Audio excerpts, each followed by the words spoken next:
olahan yang satu ini salah satu makanan khas tradisional Solo. Banyak ditemukan khususnya di Pulau Jawa yang telah ada sejak berpuluh tahun silam. Namanya olahan karak bratan.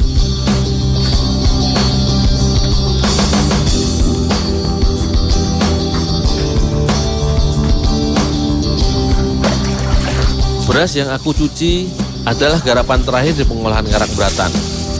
Dicuci sebentar untuk kembali menjadi basah dan lembab.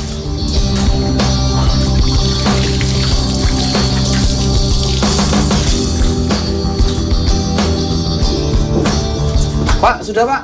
Udah, dimasak aja dulu. Oh ya Pak. Beras kemudian aku masukkan ke dalam kukusan yang terbuat dari anyaman bambu. Dalam pengukusan tahap pertama, bahan hanya akan dikukus hingga menjadi setengah matang. Lama pengukusan sekitar 30 menit.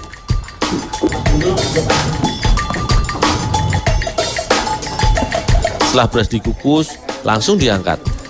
Bahan kini terlihat lebih terang dan mengembang tetapi masih keras. Bumbu olahan karak bratan ini sangat sederhana. Hanya terdiri dari garam masak saja.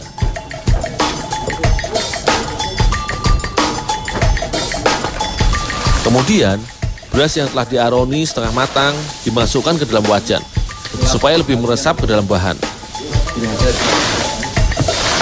Bahan olahan kemudian diaduk berulang selama beberapa menit. Proses ini mirip pembuatan bubur, tetapi bahannya tidak dibuat menjadi matang.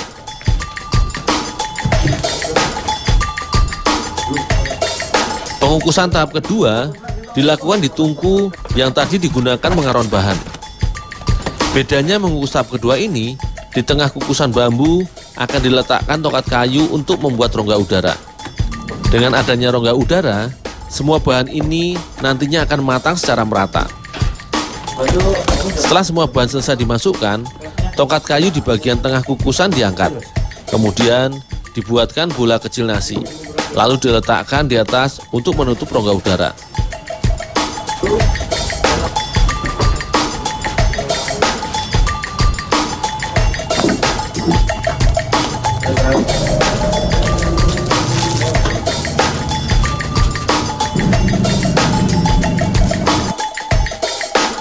Menjojo adalah istilah menumbuk tetapi tidak dengan pukulan keras, melainkan dengan tekanan bertenaga pada alunya.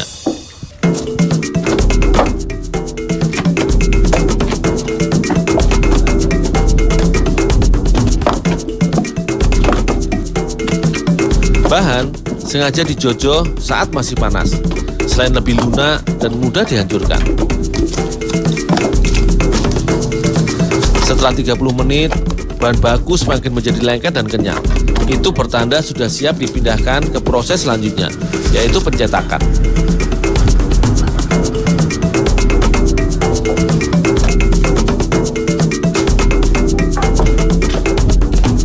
Adonan dibagi menjadi 2 gundukan besar, disesuaikan dengan jumlah alas kayunya yang sudah disiapkan. Setelah itu, dilanjutkan ke proses pembentukan menjadi lempengan tebal. Caranya menggunakan 2 buah papan kayu. Lalu, 2 buah papan kayu harus ditekan sekuat mungkin sampai bahan menjadi lempeng dan melebar. Pada setiap waktu tertentu, papan kayu akan dipukulkan ke atas bahan berulang kali.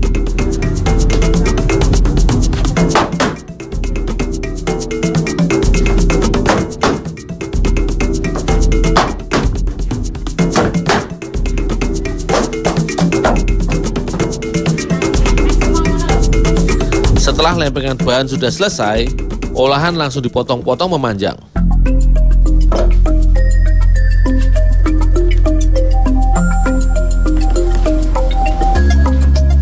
Cetakan kayu ini standar ukuran olahan yang baku di usaha keluarga ini. Panjangnya sekitar 30 cm, lebarnya 3-4 cm. Potongan bahan olahan tadi kemudian dibentuk lagi di kayu cetak ini, sehingga ketebalan dan panjangnya sesuai dengan cetakannya. Dul, bantuin motong, Dul. Oh, ya Bu.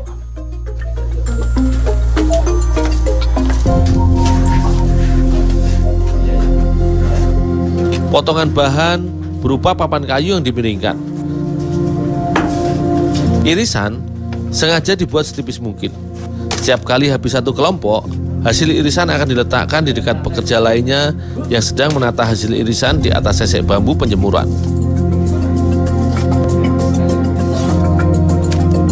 Dul, bantuin sini biar dapat sumber, Mas. Oh, iya Mas.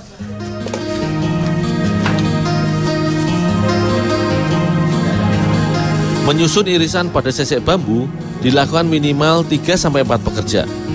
Ini untuk mempersingkat waktu agar irisan karak dapat dijemur pada hari yang sama dengan waktu produksinya yang tak henti sampai adonan produksi hari ini habis.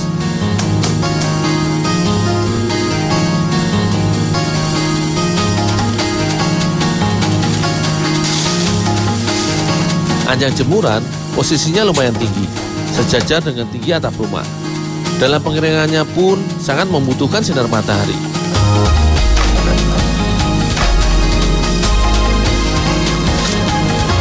Perubahan warna pada irisan karak saat mengering. Karak akan lebih coklat mengkilat. Selain itu, karak menjadi sangat keras dan melengkung.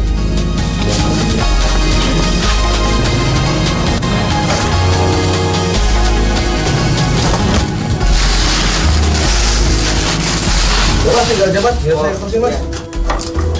Meski telah dijemur hingga kering, irisan karak masih harus dikeringkan lagi di atas bara api. Ini adalah proses pengovenan yang masih secara tradisional. Pada tahap inilah, karak benar-benar akan dikurangi kandungan airnya secara maksimal.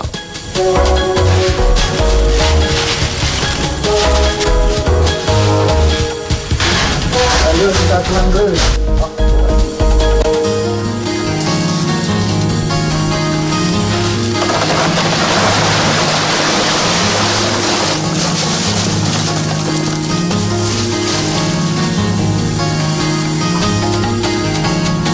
Menggoreng karak sangat singkat.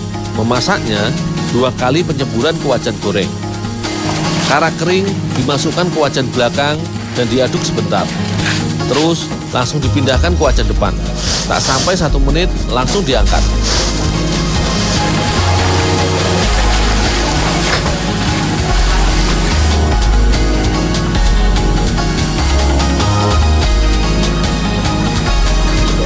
Ayakan bambu atau irik disiapkan di dekat tugu. Jika sudah penuh, langsung dipindahkan isinya. Dan tahan dalam waktu lama sehingga dapat dikirim kemanapun, terutama didistribusikan ke wilayah seluruh Indonesia.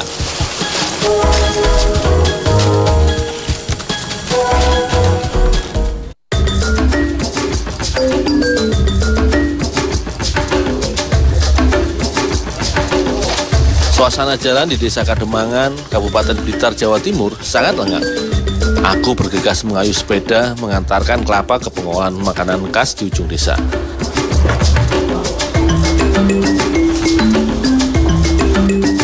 Aku sibuk membuang sabut kelapa yang masih menempel pada patoknya.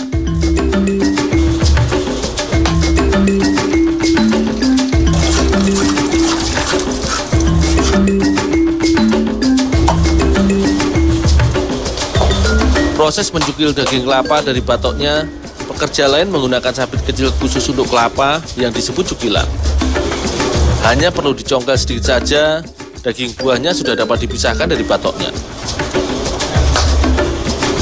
Daging kelapa masih harus dikerok, terutama bagian luar kulit yang berwarna coklat. Bagian ini tidak mengandung santan sama sekali, jadi harus ikut dibersihkan.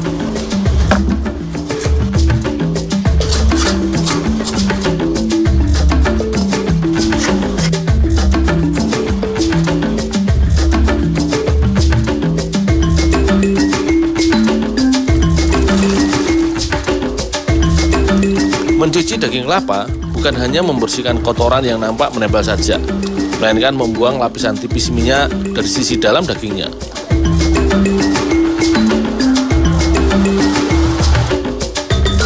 Karena volume produksi yang besar, memarut kelapa harus dengan alat parut mesin.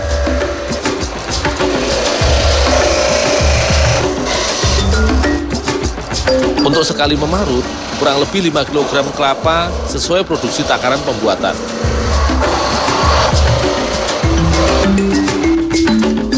Tak sampai 15 menit, semua kelapa sudah dapat kuselesaikan.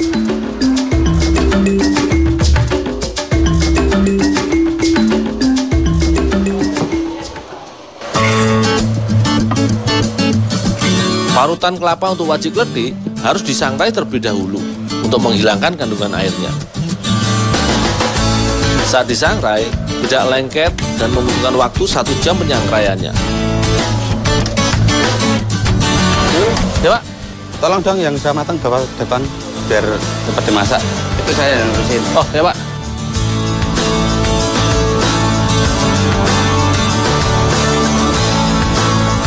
Bahan utama membuat wajik kletik adalah ketan putih. Ketan yang dikukus sebelumnya sudah dicuci dan direndam selama 4 jam. Beras ketan ditiriskan di atas meja sekaligus didinginkan. Meja yang digunakan harus lebar, sehingga ketan matang dapat dihamparkan dan diratakan setipis mungkin untuk mempercepat proses pendinginannya.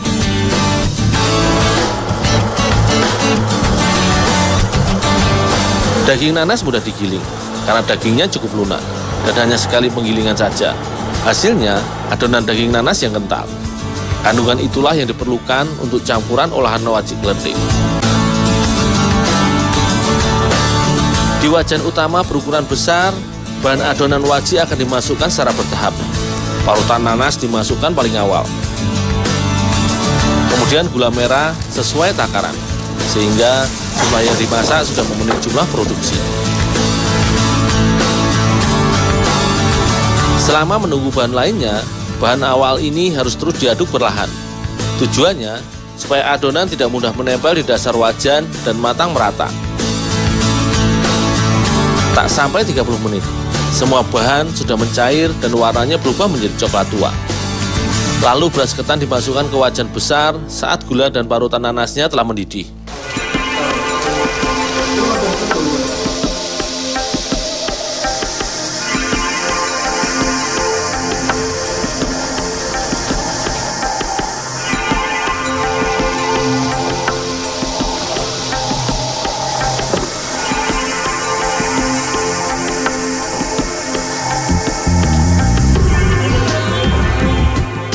Memasak semua adonan wajik kletik perlu waktu sekitar 1 jam. Namun proses akhir mengaduk semua bahan hanya memakan waktu 30 menit. Keunikan wajik kletik, berasnya sengaja tidak dibuat sangat matang dan masih agak keras. Dari proses kematangan inilah muncul nama kletik. Alasannya, karena kalau makan masih gemeletuk atau keras sedikit di gigi. Istilahnya kemeletik. Itulah kemudian disebut wajik kletik.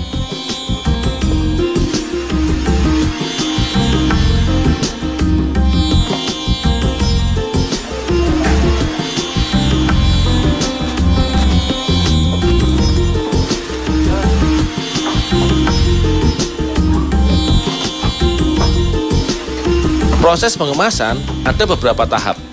Pertama, proses membentuk gumpalan wajik kletik menjadi bulatan-bulatan kecil. Dikerjakan langsung saat wajiknya masih panas supaya lebih mudah dibentuk.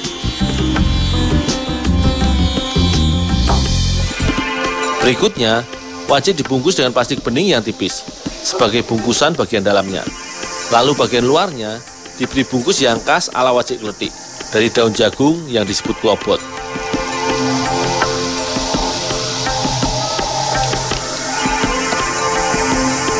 Terakhir, wajik kletik dimasukkan ke besek-besek bambu berbagai bentuk karena lebih disukai oleh konsumen dan ramah lingkungan.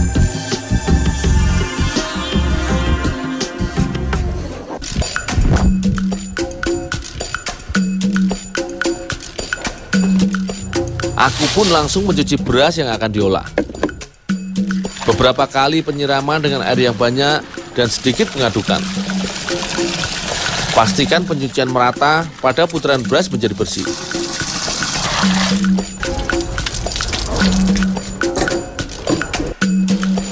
Beras kemudian dimasukkan ke dalam panci pemasakan yang sudah diberi air panas.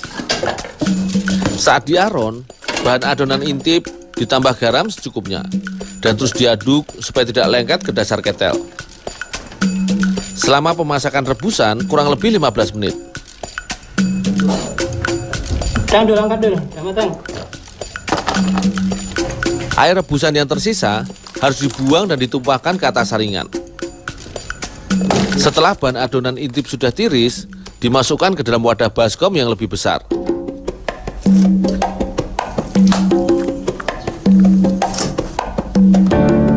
Kemudian diaduk-aduk sampai uap panas hilang. Bahan akan dicetak saat masih hangat untuk mempermudahkan pembentukan. Cetakan yang dipakai adalah alat menanak yang biasa dipakai membuat nasi liwet atau ketel panci kecil aluminium yang tebal. Bahan adonan dibentuk mengikuti lingkaran dasar dan dinding ketel setebal kurang lebih 1 cm dengan menggunakan centong atau sendok nasi plastik. Proses pencetakan ini harus dilakukan dengan cepat dan terbiasa, hanya dengan putaran ketel dan gerakan sendok nasi. Adonan mudah dibentuk sesuai media cetaknya.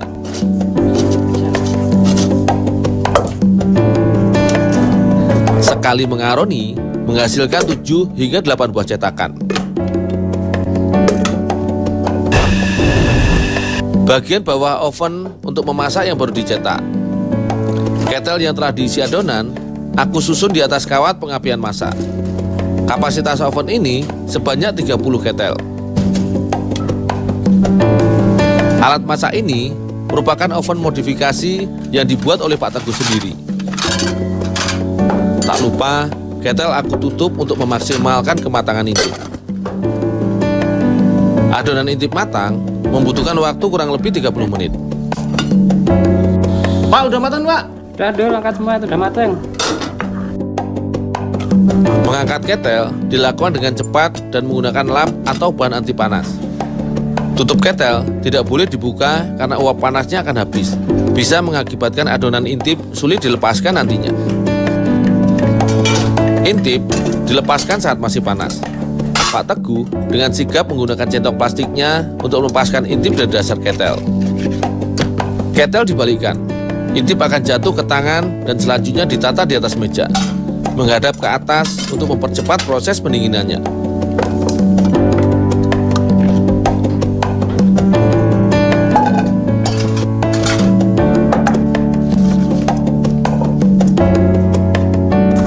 Dan dulu itu yang udah matang udah ditaruh di oven aja di atas. Oh, ya Pak.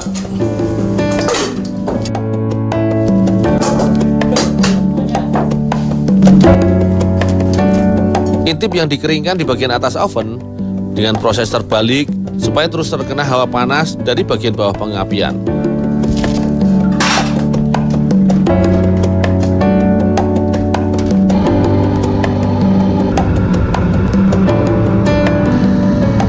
Minyak goreng harus dipanaskan terlebih dahulu. Intip digoreng hingga terendam ke dalam minyak menggunakan serokan. Lalu tekan-tekan sampai mengembang. Tak sampai 5 menit, intip harus diangkat. Terlihat jelas perubahan saat intip mentah menjadi matang, terutama dari segi ukuran besarnya. Intip ditiriskan di atas saringan di dekat wajan. Setelah intip berikutnya matang, yang sebelumnya akan dipindahkan ke atas kertas karton sampai seterusnya. Dalam sehari, Pak Teguh ini mampu menggoreng 100 buah intip, bahkan lebih. Setelah ditiriskan, tugasku menghilangkan titik hangus akibat kematangan atau masa awal adonan terlalu lama. Cara membersihkannya, dikerok menggunakan pisau bergerigi yang tajam.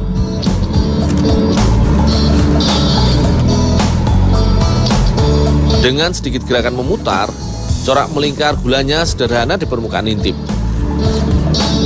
Lelehan gula merah pada sisi dalamnya, ini hanya untuk membedakan varian rasa saja. Cemilan ringan khas Solo ini harganya sekitar Rp9.000. Harga ekonomis dan dapat dijangkau oleh seluruh lapisan masyarakat.